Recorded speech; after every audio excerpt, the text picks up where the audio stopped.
So you seniors, you graduates, you're at a pinnacle of sorts. With any luck, it won't be the last one. That's one metaphor, a pinnacle. Another, how about a crossroads? You're at a crossroads, right? You're entering a new phase of your life. You're someone different than you were 4 years ago, and hopefully someone better, likely someone better. And you have another opportunity now to be the next iteration of yourself that you can be. At a crossroads, the metaphor works because you make a decision. You go one direction or another. And there's an old blues idea that you meet the devil at the crossroads. And I always wondered why that was. I thought it through. It's a really compelling idea. It's an image that has a good narrative fit, and it sticks in your memory once you hear it. Why do you meet the devil at the crossroads at midnight? Maybe that's when you examine your conscience, or it examines you. And then you might ask, well, why do you meet the devil at the crossroads? And the answer is, most fundamentally, because when you come to a place in your life where you have to make a choice, and I think this is actually true of every choice we ever make, but it's more evident when the choice is more weighty, let's say, as the choices that lay themselves out now in front of you are weighty. You aim up or down. And there's always an agent of temptation at every choice point enticing you to aim down. And I've thought a lot about what aiming down means, and so I'll run through that for a bit. The spirit of temptation, it manifests itself, for example, in the story of Cain and Abel. And so Cain falls prey to temptation, and God bluntly informs him when he complains about his fate that the temptation was freely chosen and that he could have done differently and better. And Cain becomes, this is in the aftermath of the improper sacrifices that he makes. The sacrifices that he makes that are not everything they could be. They're not in the service of the highest good, that are deceptive and arrogant simultaneously, because when we make improper sacrifices, we believe in the deepest part of ourselves that we've pulled one over God. And I suggest that that's a temptation you might want to avoid, that presumption. And then you might say, well, if you're tempted to aim down, you're tempted to make improper sacrifices, you're tempted to arrogantly presume that you are going to get away from it, with it, that you're not going to be called on it. What are the pathways down that might manifest themselves in front of you? And I think the two stories that follow the story of Cain and Abel detail that. So after Cain and Abel comes the flood. And that's no accident. The narrative placement of those stories is definitely no accident. It's unbelievably sophisticated from a literary perspective, a philosophical perspective, theological perspective, existential perspective. One form of temptation is the nihilistic chaos that's symbolically represented by the flood, right? It's the proliferation of sins. And sin is a word, both its Greek and its Hebrew derivation are related to archery. So the Greek derivation, I hope I haven't got this wrong, because I know there are Greek scholars in this audience. So the word is derived from the Greek word hamartia, which means to miss the mark, and it's an archery term. It's a lovely notion to know that, because to sin, therefore, means to miss the target, which implies that it has something to do with aim or the lack thereof. I love that. I think it's so apt. And the derivation of the word sin from the Hebrew source actually relies on the same imagery. And so to sin is to aim wrong or to miss the mark. And there's a variety of ways you can miss the mark, right? Don't aim at all. That's a good one. Assume there is no such thing as aim. Assume all aims are equal. Well, you sin, you miss the mark. What can happen? Well, one way is you can descend into a kind of nihilistic hopelessness. And that's not... You can understand that. You meet people in life whose lives have been so hard. You hear their stories. They've suffered so much, and they're bitter, and they're hurt, and they're resentful. And you think, oh my God, it's no wonder you're bitter and hurt and resentful. I mean, look what you've gone through.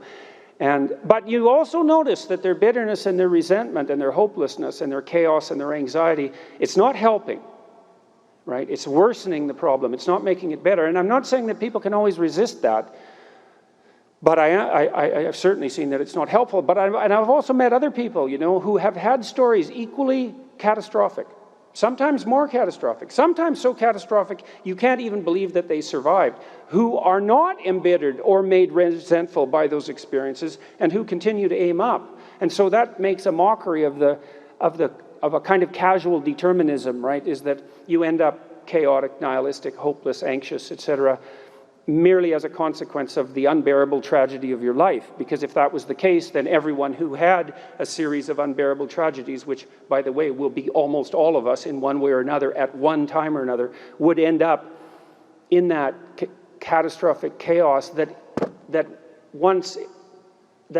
if manifested broadly enough in a society, produces a flood that ends everything. And that's the story of Noah in large part. And Noah, you know, he's wise in his generations was a lovely phrase because it means for his time and place he was a good man, and that's a lens through which history might well be viewed. You know, we're very presumptuous, us moderns. We look back and we think, well, you know, this person who did all these remarkable things said these things that we now regard as inappropriate and therefore can be dispensed with. It's like, well, what makes you think that you're above that criticism 100 years from now, that, you know, the best you can do is to be as good as you can in your time and place. And if you can manage that, well, good for you.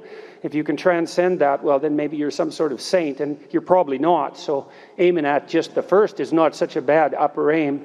And so there's the chaos domain, and I would say, those of you who are graduating, you don't want to be tempted into that, you know.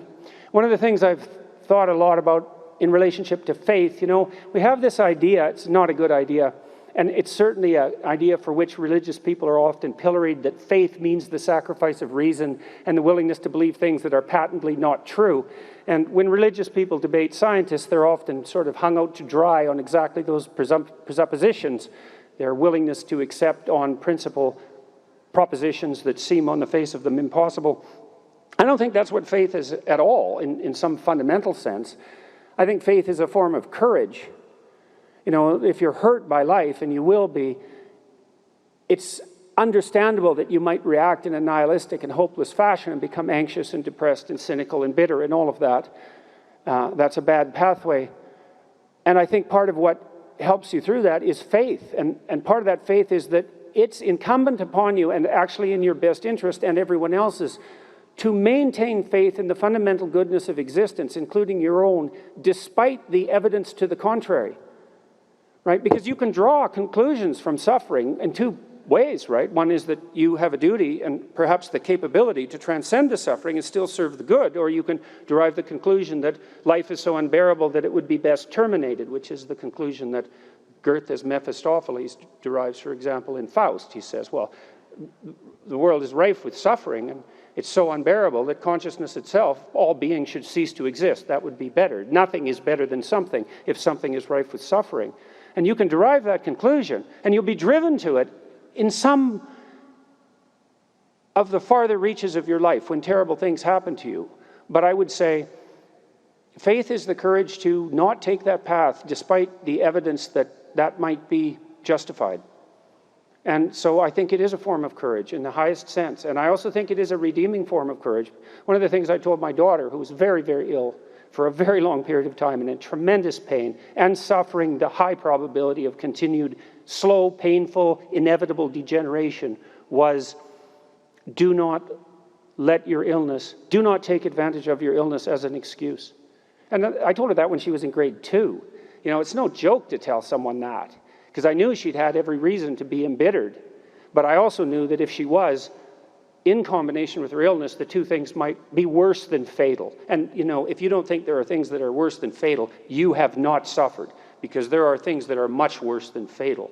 And there's certainly not something you want to doom your child to.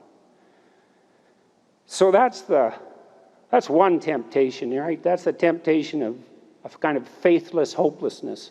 And an anomie, you might say, existential angst that you allow to pervade yourself. And I'm not saying you won't have your reasons. Because you will. I'm saying that the reasons don't justify the conclusion, and they certainly don't justify the conclusion, not self-evidently, and they don't justify the conclusion in any simple deterministic sense. You know, I met a woman once in my clinical practice. Man, this was something. She was as damaged a person as you could hope to contemplate. So she looked like a street person. She'd come to this behavior therapy clinic that I worked in as a student, and she was dressed like a street person. You know, she had this old ratty winter jacket on that was really dirty, and she stooped over. She wasn't very tall to begin with. She stooped over, hunched over, and she approached everyone like this, which made people shy away from her because it's an odd method of approach. But the reason she did that was she was really so timid and so humble that it was as if anybody that she approached had a light that was emanating from them too unbearable for her to behold. So it wasn't so much an oddity, although it was, as a preternatural humility. And I thought she had come to the behavior clinic because she wanted help. She was an outpatient at a psychiatric hospital that I worked at. And she couldn't communicate very well, partly because of her shyness, partly because her first language was French, which maybe she could communicate perfectly well in French, but I doubt it. She was not an intelligent person, technically speaking. You know, she was intellectually impaired, and probably in the bottom 10th percentile of the population. That's a pretty rough place to exist cognitively, you know. You're barely literate at that point. And her mother was very ill and was bedridden, and her mother had a boyfriend who was a violent alcoholic schizophrenic who was always haranguing her about Satan. And like, man, she had a rough life. She just didn't have anything going for her. She wasn't an attractive person physically, you know. People shied away from her. She just was the downtrodden of the earth, you know, in the realist sense. And that bloody woman, you know, she actually came to that behavior therapy clinic. She'd been an inpatient.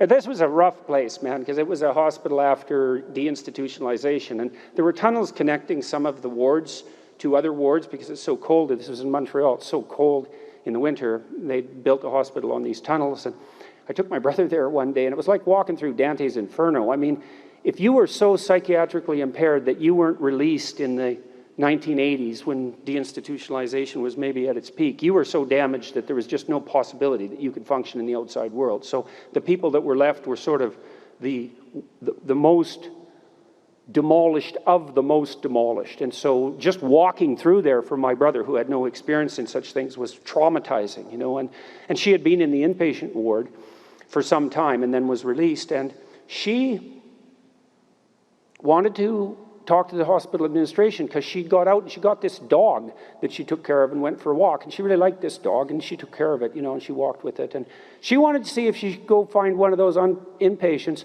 who was worse off than her and take them for a walk every day with her dog. You know, it's so funny, you meet someone like that and they just have nothing. They have nothing in the world that you would recognize as any marker of success or status or ability, or they're outcast and tortured. And then nonetheless, you know, a woman in that dismal state was able to rise above her own catastrophe, which was like manifold, and find someone worse off to try to serve. You know, you don't need many experiences like that to convince you that there's things about the world that you truly don't understand on the ethical front, you know. So I would say, when you're at the crossroads and you're counseled to despair, you know, rise up in courage and see if you can resist it.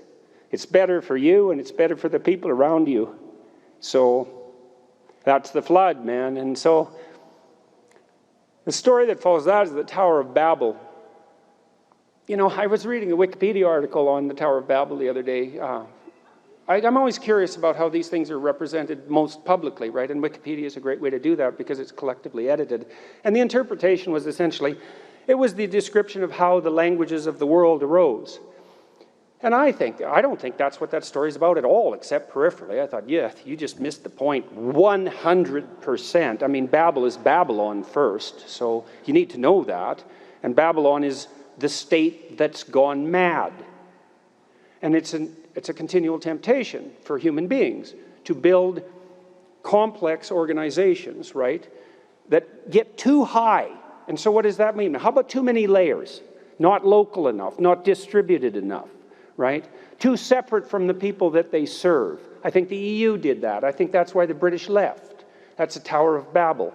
In fact, unbelievably, they used a famous painting of the Tower of Babel as a representation of the EU in some of their literature, which I think it was a painting by Bruegel, but I'm not sure of that. But that was just like, okay. I just do not understand how that happened at all. In any case, this Tower of Babel, it's also a Luciferian story. You know, Lucifer is the spirit of intellect, the light bringer, who's flown too high and challenges God himself and falls. And in Milton's story, Lucifer is called on his pretension by God and said, you know, because he is God's highest angel, God most catastrophically wrong. So a symbol of intellect, that in combination with the notion that he's a light bringer, it's a symbol of prideful intellect. And it is the prideful intellect that raises itself against what is most properly placed at the highest place, which is what God is, whatever that is. Whatever it is, it's not the intellect. That's a subordinate spirit. And if it isn't, then it becomes aimed essentially at something approximating hell and perfectly capable of creating it and then perfectly capable of ruling in it. And so when God calls Lucifer on his rebellion, he says, if you but repent, you could be welcomed home. And Lucifer says, well, I am the sort of spirit that even if I once repented, I would be instantly tempted to merely repeat my mistake. And he says as well, I would rather rule in hell than serve in heaven. It's like, hey man, there's a choice for you at the crossroads. And so, you know, people have asked me, for example, I'm very opposed to the idea that the fundamental human motivation is power, which is pretty much what every student is taught at every level of their education, in every educational institution, except a handful now across your country. Fundamental motivation is power. There's no place for people of goodwill to meet and engage in constructive dialogue, dialogos, none of that, because our fundamental motivation is nothing but the will to power. And so there is no place for people of goodwill to meet. There is no such thing as dialogue. It's all a mask, a rationalization, a post hoc rationalization for pretension and power. It's such a dismal philosophy. You could not, and I believe this technically, you could not formulate a more pathological philosophy.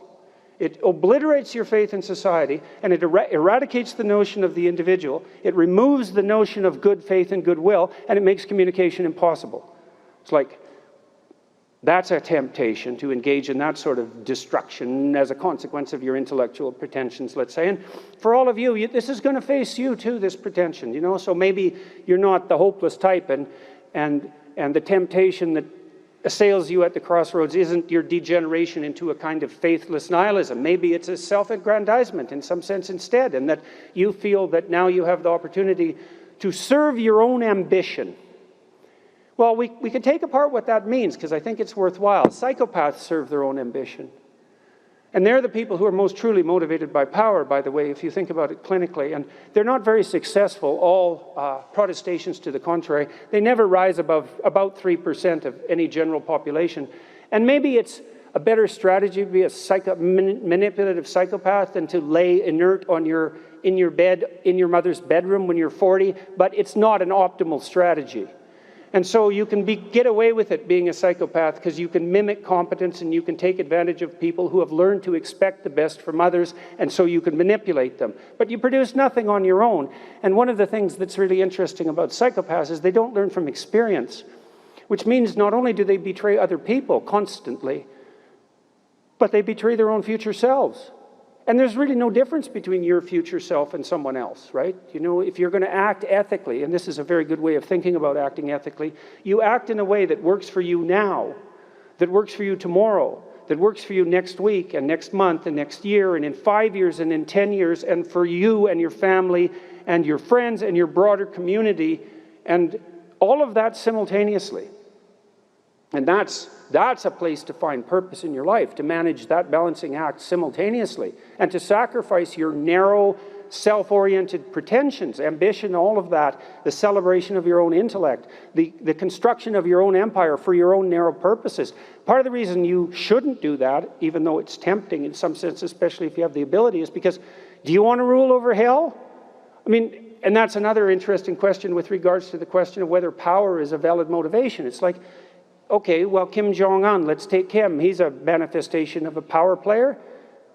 You think it's better to be leader of North Korea than to be just an ordinary peon there? Are you so sure it's better to rule over hell than just to be a servant in hell? It's not obvious to me. That's not success by any stretch of the imagination. The most powerful devil. That's like the worst possible failure. And so, you know, you're called upon to take the lessons that you've been taught in a university like this, that attempts to teach you to abide by the eternal verities, to sacrifice your own narrow pretensions in the highest sense to something that's truly better, not because you should in some finger-wagging sense, but because there is truly nothing better, and perhaps you don't have the wisdom to see that, because it's difficult to see. It's difficult to have a purview broad enough to encompass those expanse of time and community and see what pattern of behavior is to be manifested in proper service to balance all of that in some musical manner. But that's definitely the appropriate pathway. It's the best possible path of action. And anything you pursue that isn't that is insufficient, especially for people of your ability. And I would also say, and this is very much worth thinking about too, you know, there is this idea that your great country is founded upon, for example, that each individual is of divine worth. You know, and I made reference to this client I had when I was a junior therapist, and so even the most, what would you say, ignored and alienated, marginalized, let's say, to use a word that's been overused, have something of real value to bring into the world. And this is the case. You're a particularized creature as a son of God or a daughter of God, let's say. You have something to bring into the world that no one else can bring in. And so if you fail in that duty, then you deprive the world of that. And maybe you shouldn't do that. Like maybe everything's lesser if you do that. And you don't know how much lesser, you know, because the world is also constituted in a very strange way. You know, Dostoevsky said that we're not only responsible for what we do, but for what everyone else does, which is truly an insane thing to say, but also in some sense fundamentally true.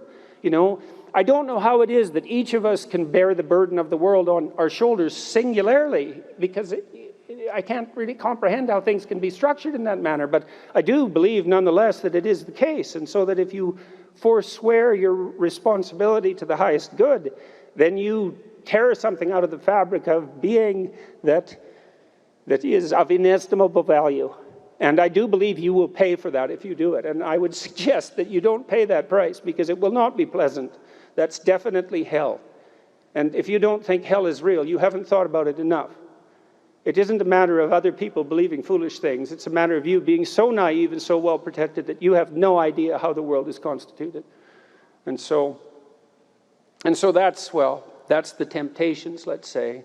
Chaos and nihilism and hopelessness, or intellectual pretension and the desire for self-aggrandizement and narrow power. Don't do that. It's not helpful. It won't do you any good. And it's beneath you.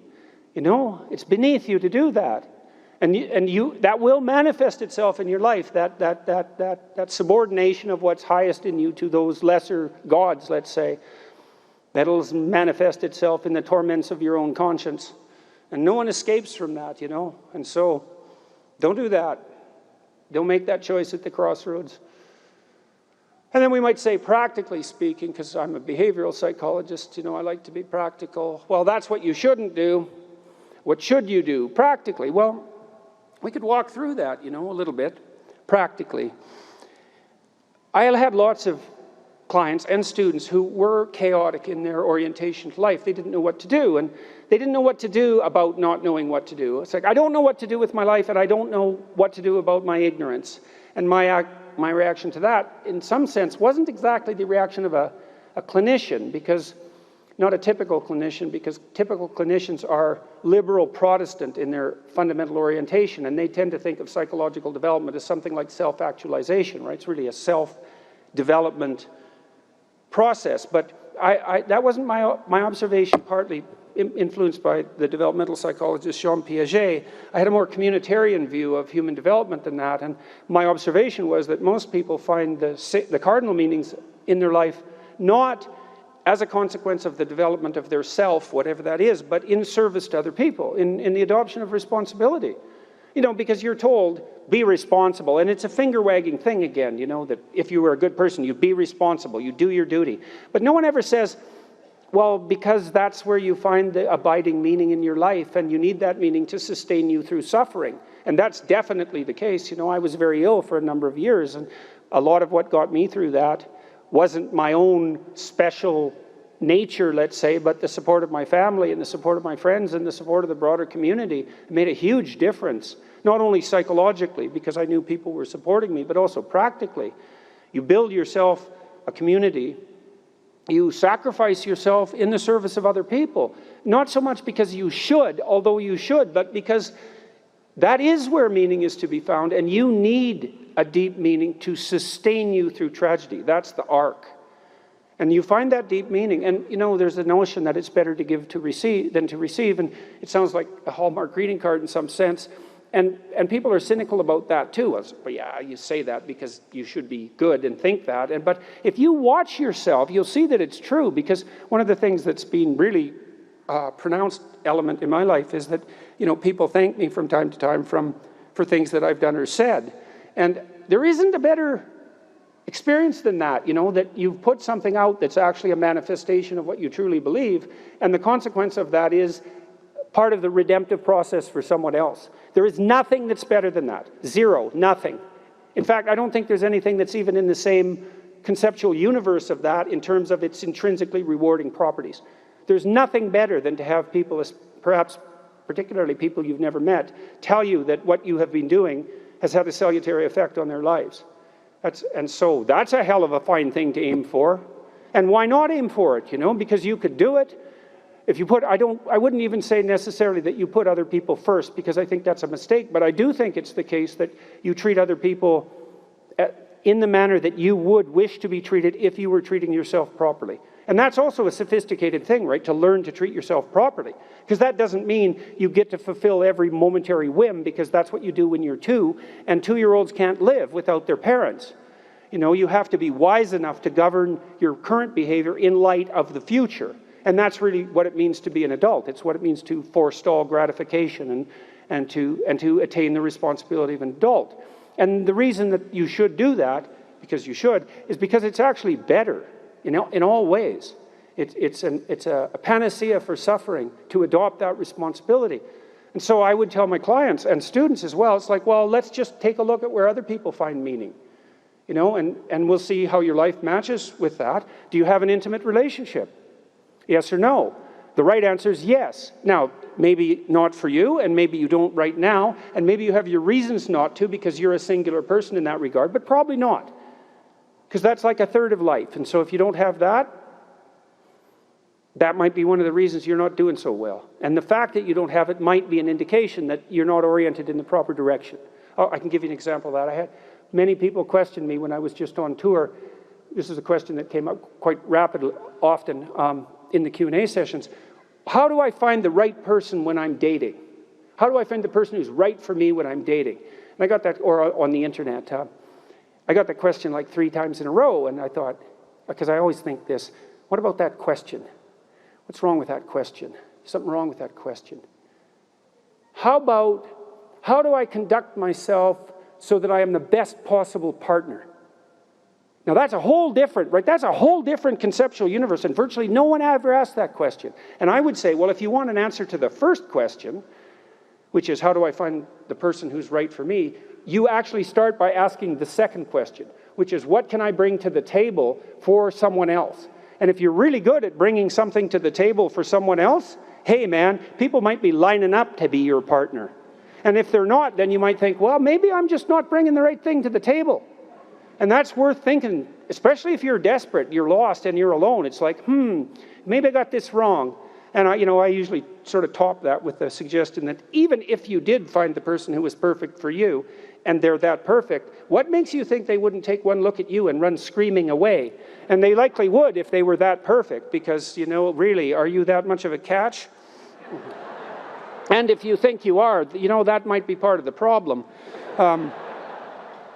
So look, so that's one, right? Intimate relationship. So I would say to you at the crossroads, develop a vision for your relationship. You know, there's a gospel saying, which is, of course, impossible to comprehend or believe. Knock and the door will open, ask and you will receive, seek and you will find. And people think, well, no way, the world's not constituted like that. It's like, it goes back to the idea of aim. If you don't aim at it, you're not going to hit it. And you know, it might also go back to a question about what do you mean by ask and what do you mean by want? Because it isn't just some casual request. You know, you're praying to God, I wish I could find my wallet or something like that, as if he's the casual granter of magical wishes, like a fairy with a magic wand. You know, it's not that. Asking means something like this: I am willing to give up everything that I'm doing wrong so that I can put things right, if I could know what right was. And that's you're on your knees when you say that, man. And maybe if you're on your knees, you get the answer. And so that's worth thinking about. So, you know, if you knocked and you wanted to walk through and you asked and you wanted to learn, you know, and you sought because you wanted to find, maybe you would receive and be answered and find, but not without aim. And so I might say, well, look, if you could have the relationship you wanted, you get to have the relationship you want and need. But you have to know what it is. And so then you need a vision of that. It's like, and a developed vision, you know? Not, I need to find the person right for me. It's like, what do you mean by that? You know? How are you going to treat your partner when they come home from work? How about something that concrete? Or how would you like to be treated when you come home from work? Or what sort of partner do you want in relationship to their attitude towards children? You have to make it real, you know, like it's the story of your own life, which, by the way, it is. And then maybe you find it, because at least once you've developed the vision, if it manifests itself, you'll recognize it. That's something. So then you need an intimate relationship. Well, why don't you set your family right? You know, you need siblings. Maybe you don't have them. Set your relationship with your parents right. Fix your relationship with your father, with your mother, with your siblings. The same thing. And then what sort of relationship do you want to have with your children? You know, if you could have what you wanted. I had a very good relationship with my children. My daughter, as I said, was very ill, so that made things complicated. But I had a great relationship, and still do, with my son. It's one of the lights of my life. And we concentrated on making that relationship pristine, you know, both of us, and my wife as well. And so imagine, well, I want my son to love me. I want my son to respect me, and vice versa. I want a child who can make mature decisions. I want someone I can rely on. I want someone who other people gravitate towards. Because I can have what I want if I'm willing to make the proper sacrifices. And so that's a good thing. Could you set your family straight? Well, you need a job or a career. So what can you offer, and what can you bring the world in that regard? And then I would say, well, if you're thinking about career success in this Tower of Babel manner, then that's a temptation. But you might think, well, how much good could I do if I had the opportunity in the shortest possible period of time, if I went all in? And then there's an aim, man, there's an aim. And then you might think, well, what would that look like? You know, if I was a light to my community, if I was a light to the people I work with, who would I be if I was like that? And then you can conceptualize that, and you can see when you deviate from it, and why couldn't you correct for the deviations and move towards that? And then you might say, well, are you going to make productive use of your time outside of work? Productive and generous use of your time? Productive, generous, and meaningful use of your time. How about that? You're going to control your susceptibility to temptation, regulate your alcohol and drug use, because alcoholism takes out lots of people. Regulate your sexual temptation. You can control yourself for some reason that's worth controlling yourself for. You know, because there's something to being sybaritic. There's at least the momentary pleasure. It's not nothing. And you're not going to sacrifice that, if you have any sense, unless you sacrifice it to something clearly better. You know, this is classic clinical finding with regards to alcoholics. The only cure we know for alcoholism is religious transformation. Even the hardcore secular researchers know that. They don't know why, but they know that's the case. And part of the reason for that is that if you're an alcoholic, you really like alcohol. It's an anti-anxiety agent of potency, and it's a stimulant. It's a great drug. And so once you have a great drug, a great spirit, let's say, You need something better to replace it with. And maybe you can find something better. It appears that way because people do, and then they stop drinking. And then there's civic service to your community. You know, I've been thinking about church lately. People have abandoned the churches and vice versa in many ways. And people think, you know, I can't believe what the church teaches. It's like, first of all, who cares what you believe? Like, who are you anyways? Right? Well, really, it's like I'm 16. I don't like what the church teaches. Yeah, that's who you are. You're the judge of the church, and you're 16. And that's commonplace. I know it's funny, but it's not, because that's a commonplace. That was certainly me at 16. Who could believe that? You know, I'm above that. It's like, really? Here's this 15-year-old juvenile delinquent from northern Alberta, and it's like, who cares about St. Augustine anyways? You know, what did he know? So, yeah, so civic duty. Well, I'm not going to go into politics because it's a snake pit, you know, or maybe you're cynical about social institutions. It's like, well, go fix them. Right? You know, that'll give you something to do. If they're so wrecked, great. Well,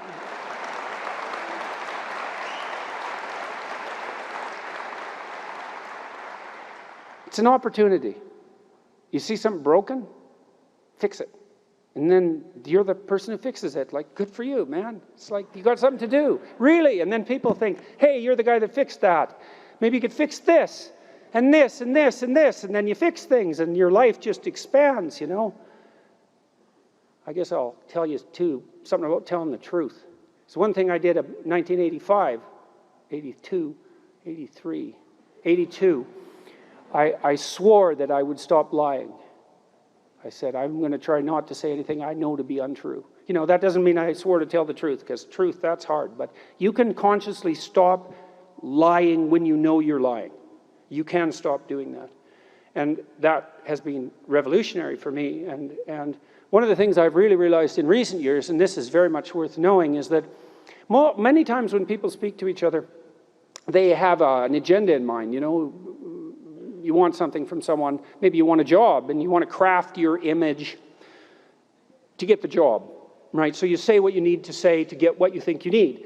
The problem with that is, what do you know about what you need? You're so accurate about that, are you?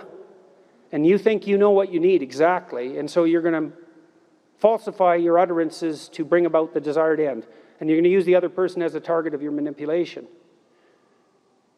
Well, that's like you write an essay because that's what the professor wants to hear. It's like, you don't do that, because you don't falsify your words, because hypothetically they're divine, and the whole stability of the state rests on them, hypothetically, and maybe really too. And so you don't do that. And so instead you strive to tell the truth, and maybe that's an aim too. And then it's an adventure, because I'll tell you one thing, if you tell the truth, you have no idea what's going to happen to you.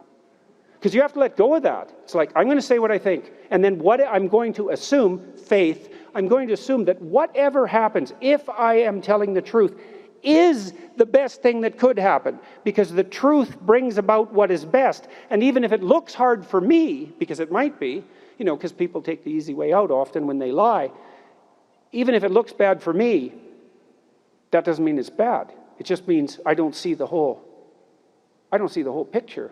And, you know, if you believe that the truth will set you free and that there is such a thing as the truth and that the truth is redemptive, then you're pretty much stuck with that conclusion.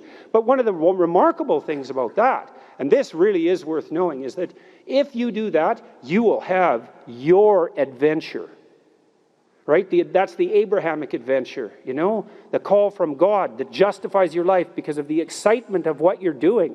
And the truth does that. And then if it's the truth, man, it's your adventure. Because what bloody adventure are you having if you tell someone else's story? It's not yours. And maybe if it's not yours, it's not good enough for you.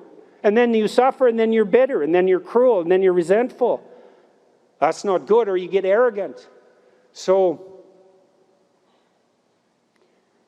you break up your life, you know, into practicalities, your career, your education, your intimate relationship, your marriage, your friendship. Hopefully your intimate relationship and your marriage are the same thing. Your use of time outside work, your civic duty, you know, and you develop an image for yourself, a vision for yourself on all those fronts, and assume that you can have, with the proper sacrifices, what you need and want. And then I'll say something interesting about that, because that's the pursuit of goods in a practical way, right? And what's valuable in a practical way, in an implementable way. And you pick those pathways and you dedicate yourself to their optimization along any of those axes. And then you learn to optimize an aim. And then you see, once you've learned to optimize an aim across a set of goods, you start to aim at what unites those goods. Because that's what makes goods good. It's whatever is common across a set of goods. That's the highest good or a higher good. And so by practicing any good in any rigorous sense and making the proper sacrifices in that direction, you simultaneously learn to approach the good that is the sum or the essence of all those proximal goods. And I would say that the essential insistence in Christianity is that the good that unites all those goods is the same good that's reflected in the image of Christ, which is an image of acceptance of the suffering of life and the necessity of serving the lowest as the highest calling. And that's something, and it might be true, like really, actually, 100% true, more true than anything else, and I actually think it is, partly because the freest societies that we have, that the world's ever known, the more successful societies, are predicated on precisely that idea as an unshakable foundation, a self-evident truth in the case of your country. And so it might be true, and if it is true, and if that is real, then why in the world would you ever attempt to do anything else? And it's kind of earth-shattering in some sense to take this with real seriousness, you know. It's all very frightening if you're not afraid of that vision, you know, and what it implies for you and your soul, then you didn't understand it. But it's also an unbelievably, what would you say, endlessly promising vision of what your life could be. And you know, you might think, well, I need a life so rich that I can justify its suffering. And that's really asking for something, because there's no shortage of suffering in life. And no one thinks their own suffering isn't real. And maybe there's a possibility that there's some aim that's so high that the attempt alone to move in that direction is of sufficient value to act as a panacea for the suffering. And so you could say at the end of your life, oh my God, that was so hard. It was worth it. And so that's the choice you make at the crossroads. If you have any sense, oh, thank you.